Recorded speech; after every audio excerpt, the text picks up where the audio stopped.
ተዋለው ብላችሁ ፈርታችኋል። ቤተሰብ ትቷችኋል፣ ሰው ትቷችኋል፣ ዘመድ ትቷችኋል፣ ሁኔታ ትቷችኋል። አሁን በጣም የተተዋችሁ ሰዎች በፍጹም እግዚአብሔር ጻድቃንን እግዚአብሔር አይተዋችሁ። እንኳን እናንተ አዲስ ኪዳን ክርስቶስ የሞተልንን መስዋዕት የሆነልንን ስለ ሁላችን የሞተውን ክርስቶስ ይዘን አይደለም ሕዝቤ ብሎ የለየውን እስራኤል በግብጽ ምድር የኔ በኩር ልጅ ብሎ የሚጠራው እስራኤል በግብጽ ምድር ሲጮህ እግዚአብሔር ሰማ፣ ወረደ ይላል። ክብር ለኢየሱስ ይሁን። እግዚአብሔር ርስቱን አይጥልም። ክብር ለእግዚአብሔር። እግዚአብሔር አይጥልም።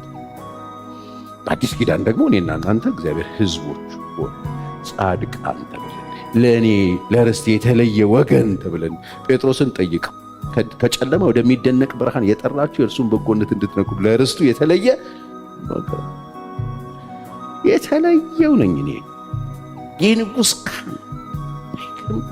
እግዚአብሔር በአዲስ ኪዳን የለየው የተለየ ወገን ማን ነው ካልከኝ፣ ጻድቅ ማን ነው ካልከኝ፣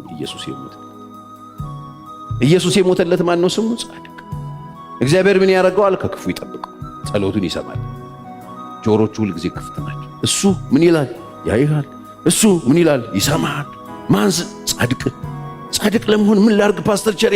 እኔ መታየት እፈልጋለሁ፣ እኔ ድምፄ መሰማት እፈልጋለሁ፣ ስጮህ እግዚአብሔር እንዲያዳምጠኝ እፈልጋለሁ ካልክ ይኸው መስቀል ላይ ስራውን የሰራልህን ክርስቶስን የሕይወት ጌታ አድርገው። ጉራ አትቸርችር፣ እኔ ከሌ ነኝ አትበል።